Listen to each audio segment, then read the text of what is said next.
अब मैं बुलाना चाहूंगा सोबरन सिंह जी।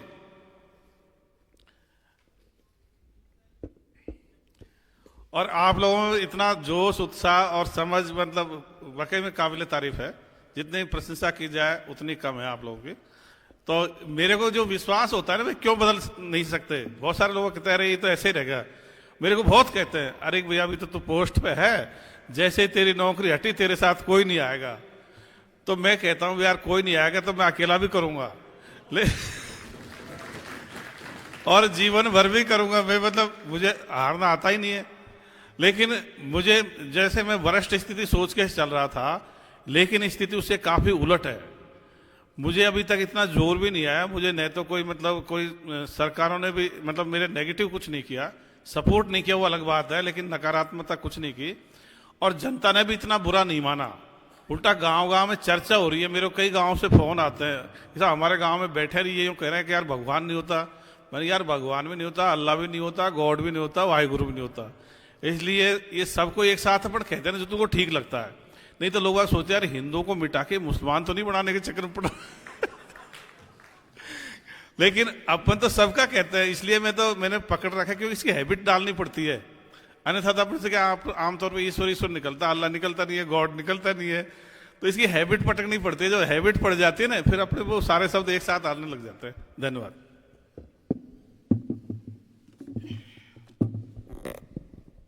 साथियों, जय मानवता।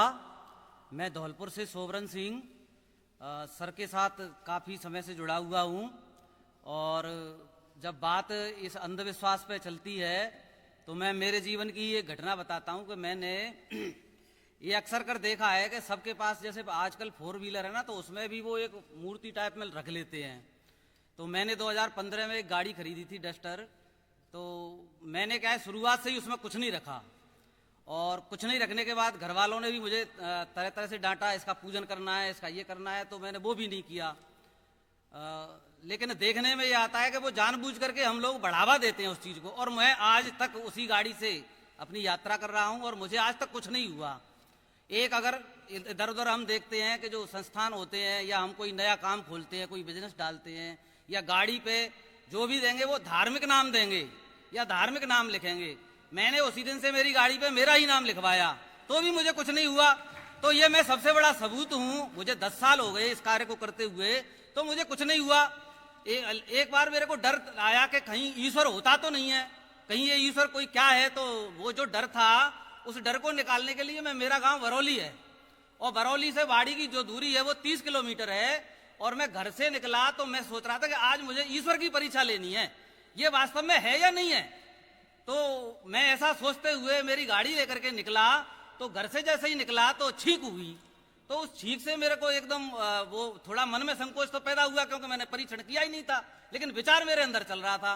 उसके बाद मैं आगे निकला तो मुझे रास्ते में महिलाएं मिली और उनके जो बर्तन थे उनमें पानी नहीं था। तो भी मेरे अंदर डाउट पैदा हुआ। नहीं, मैंने कि मेरे का अगर जीना है तो आज जीना है और मरना है तो मरना है। ऐसा सोचते हुए मैंने मेरी गाड़ी निकाली और मैंने सब ईश्वरों को खूब सारी गालियां निकालते हुए 30 किलोमीटर की यात्रा पूरी की। उस दिन मेरे को पता चल गया कि कोई ईश्वर नाम की चीज है नहीं। और उसी दिन से मेरा ये भय निकल गया और मैं बहुत अच्छा जीवन जी रहा हूँ। मुझे मेरी गाड़ी को खरीदे हुए 11 वर्ष हो गए और उसी से मैं इतनी दूरी तक की लंबी यात्राएं कर रहा हूँ। मैं बहुत सारे सामाजिक संगठनों में कार्य करता हूँ, उनमें भी मैं हर जगह जाता हूँ, वहां से एक नई चीजें सीखने का प्रयास करता हूँ। लेकिन जितना काम मैंने किया उसमें सबसे ज्यादा जो प्रभावित मुझे किया वो सर की इस विचारधारा ने मुझे किया। और इससे श्रेष्ठ मुझे कुछ नहीं लगा। मैं बिना उसके ही यहाँ में 3 बार आ चुका हूँ। तीनों कार्यक्रमों में मैं वो रहा, लेकिन मुझे यहाँ से अच्छा कहीं नहीं मिला। हालांकि मुझे मंच मिल जाता है और उस मंच पे बोलने के लिए भी मिल जाता है, लेकिन वहाँ एक दूसरे की बढ़ाइयाँ करना या उनकी वो करने की बातें ऐसा मुझे वहाँ उन मंचों पे देखने को मिलता है। लेकिन जो चीज मुझे यहाँ मिली, जो समानता मुझे मिली, जो ईमानदारी मुझे मिली, जो सत्यता यहाँ मिली, वो मैंने कहीं नहीं देखी आज तक। तो इससे मैं बड़ा प्रभावित। अब मैं 3 ही बातों पे ज्यादा बात नहीं करूंगा।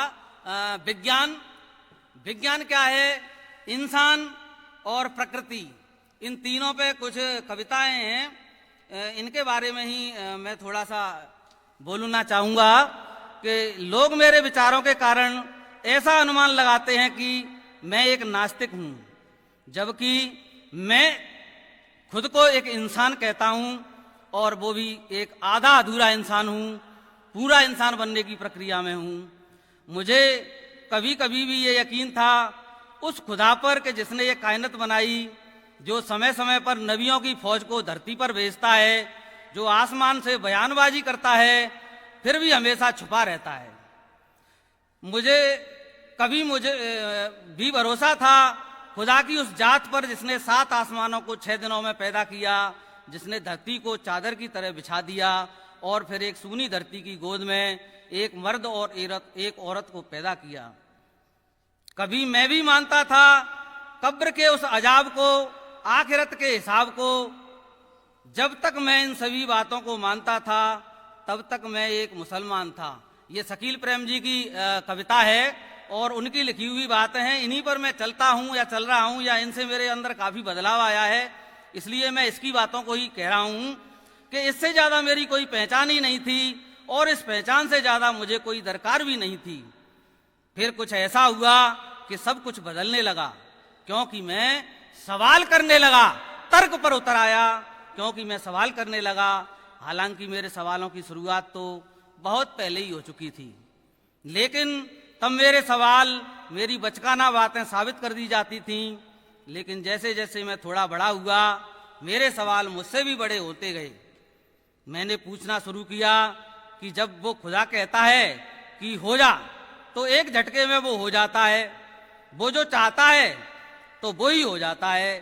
तब क्यों कोई भूखे सोता है, क्यों कोई मासूम गरीबी में जीता है, क्यों कोई आत्महत्या करता है, क्यों रेप होते हैं, क्यों एक्सीडेंट होते हैं, किसान क्यों मरता है, कोई किसी का शोषण क्यों करता है, इतना अन्याय, अत्याचार और भ्रष्टाचार क्यों है, इतना दुख, दमन, दर्द, आंसू और बेबसी क्यों है, ये आतंकवाद क्यों है, ये जातिवाद क्यों है। वो क्यों इस भयंकर अराजकता को खत्म नहीं करता, वो क्यों इस अंतहीन व्यथा को दूर नहीं करता, वो क्यों नहीं मिटा देता इन दुर्भावनाओं को जो इंसानियत का सर्वनाश करने पर उतारू हैं। इंसान और इंसान के बीच खींची सदियों पुरानी खौफनाक लकीरों को वो क्यों नहीं हमेशा के लिए हटा देता। ये सवाल मुझे परेशान करने लगे। उसे बस इतना ही तो कहना है कि खत्म हो जा, तब ये सारे दुख, उत्पीड़न, गरीबी, लाचारी एक झटके में खत्म हो जाएगी। वो ऐसा क्यों नहीं चाहता कि दुनिया बेहतर हो जाए, वो क्यों नहीं चाहता कि दुनिया सुखी हो जाए। मेरे सवालों के निष्कर्ष में मुझे 3 नतीजे मिले जो उसकी पोल खोलने के लिए ही काफी थे। उसे यह सब देखकर मजा आता है। पहला क्या था कि उसे यह सब देखकर या तो मजा आता है या उसमें इन्हें दूर करने की ताकत नहीं है, या फिर वह है ही नहीं। पहले निष्कर्ष के प्रत्युत्तर में मैं इस नतीजे पर पहुंचा कि अगर उसे किसी के आंसुओं से खुशी मिलती है तब वह इंसानियत का सबसे बड़ा शत्रु साबित होता है। अगर उसमें हालात को बदलने की ताकत नहीं तब वह सर्वशक्तिमान नहीं हो सकता। फिर ऐसे ही किसी कमजोर या कामचोर खुदा की इबादत करना बेवकूफी की सिवा और क्या है। तीसरा निष्कर्ष जो मेरा निकला वो बड़ा ही चौंकाने वाला था, और वो ये था कि वो है ही नहीं।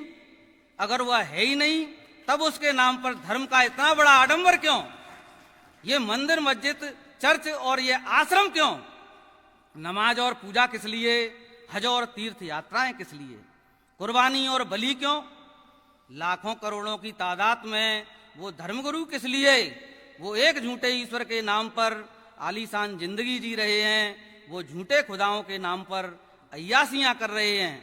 करोड़ों निठल्ले मौलाना और साधु समाज को क्या दे रहे हैं, कुछ भी तो नहीं। धर्म के नाम पर परजीवियों की ये जमात भूखे नंगे समाज को दीमक की तरह खोखला जरूर कर रही है।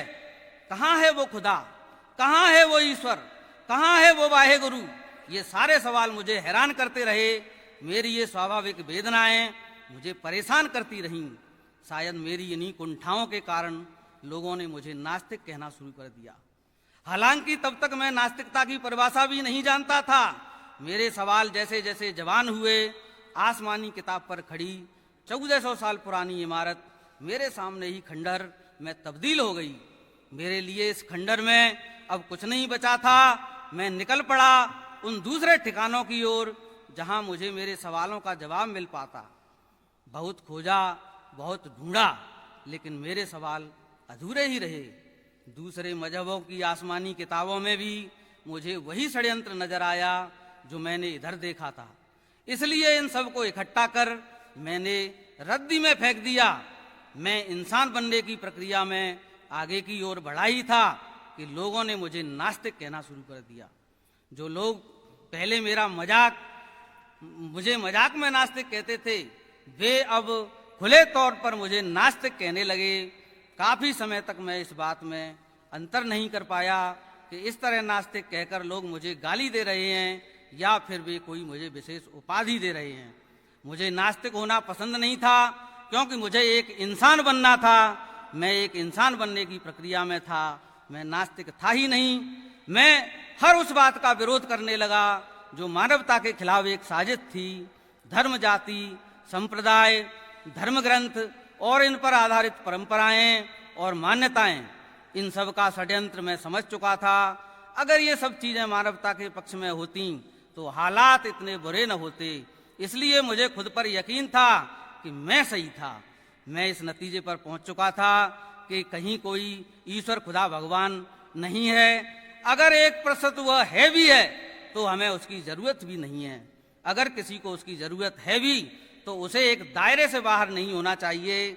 अगर ईश्वर को मानने से शांति मिलती है तो उसी ईश्वर के नाम पर इतनी अशांति क्यों?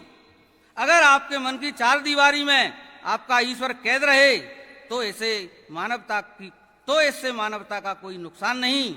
मन से निकालकर आप उसे अपने घर की चार दीवारी में भी सीमित कर दें तो भी इंसानियत महफूज रह सकती है। लेकिन जब आपका गॉड, आपका ईश्वर, इसका ईश्वर, उसका खुदा मन की चेतनाओं से आजाद होकर घर की बाउंड्री से बाहर निकल जाता है, तब वह इंसानियत के खिलाफ औजार बन जाता है या फिर औजार बना दिया जाता है। ऐसे में मानवता छीण हो जाती है और धर्म तांडव करने लगता है, क्योंकि तब यह शोषकों का हथियार बन जाता है या फिर उसे शोषकों का हथियार बना दिया जाता है। उसके नाम पर परजीवी पनपने लगते हैं और समाज की संवेदनाओं को खत्म कर देते हैं, उसे भावहीन और खोखला बना देते हैं। ऐसा समाज नहीं रहता, वो धर्म के संक्रमण से ग्रसित हो जाता है और ये संक्रमण इंसानियत के लिए कैंसर से ज्यादा घातक सिद्ध होता है। मैं ऐसे समाज में धर्म के नाम पर बाजार खड़े हो जाते हैं, ईश्वर और अल्लाह की विचित्र दुकानें सजने लगती हैं, मजहब के नाम पर व्यापार होने लगता है और फिर उसी के नाम पर सरेआम इंसानियत का बलात्कार होने लगता है। ईश्वर के नाम पर गिरोह पनपने लगते हैं। धर्म और मजहब का ये कुसंस्कार फसाद और संस्कृति में तब्दील हो जाता है। ईश्वर के नाम पर लूट के तरीके ईजाद होते हैं, कपट की कुप्रथा शुरू होती है और मानव की संस्कृति विकृतियों में बदल जाती है। ऐसा समाज जितना धार्मिक होता है उतना ही हिंसक भी हो जाता है, क्योंकि सभी मजहबों को दूसरे मजहबों से खतरा उत्पन्न हो जाता है। इसलिए मुझे उस ईश्वर से बैर है जिसके नाम पर शोषण का ये खेल खेला जाता है। मैं नहीं मानता उस खुदा को जो हिंसा की वकालत करता है। मैं नहीं मानता उस ईश्वर को जिसके धर्म की रक्षा के लिए इंसान को इंसान के लहू की जरूरत पड़ती है। इसलिए मैं दुनिया के तमाम धर्म और उनके सारे खुदाओं का बहिष्कार कर चुका हूं। शायद इसलिए मैं एक घोषित नास्तिक समझ लिया गया, हालांकि मुझे अब भी ये नहीं पता था कि नास्तिक होना मेरी उपलब्धि है या मेरे लिए दूसरों की दी हुई गाली, क्योंकि मैं एक इंसान बनने चला था, लेकिन न जाने कब मुझे नास्तिक बना दिया गया। आखिरकार मैं इस नतीजे पर पहुंचा कि अगर सच को सच कहना नास्तिकता है तो मुझे गर्व से मैं कहता हूं कि मैं नास्तिक हूं। अगर झूठ, घृणा और पाखंडों को तबाह करने की सोच रखना नास्तिकता है तो मुझे अपने नास्तिक होने पर फक्र है। अगर दुनिया को बेहतर बनाने का ख्वाब देखना नास्तिकता है तो मैं स्वीकार करता हूं कि मैं नास्तिक हूं। अगर संवेदनाओं के अथाह समुद्र में गोता लगाने वाले को नास्तिक कहते हैं तो मुझे खुशी है कि मैं एक नास्तिक हूं। अगर नास्तिक होने से समाज की वर्षों पुरानी विषमताएं मिट सकती हैं तो मैं चिल्ला चिल्ला कर कहता हूं कि मैं नास्तिक हूं, मैं नास्तिक हूं, मैं नास्तिक हूं। जय मानवता, जय नैतिकता, जय विज्ञान। सर को बहुत बहुत धन्यवाद। मैं कोई जानकारी में नहीं था सर की, मैं फेसबुक के माध्यम से जानकारी में आया, लेकिन सर ने मुझे इतने स्तर तक समझा और मुझे बोलने का मंच पे मौका दिया, इसका मैं बहुत बहुत तहे दिल से धन्यवाद करता हूं।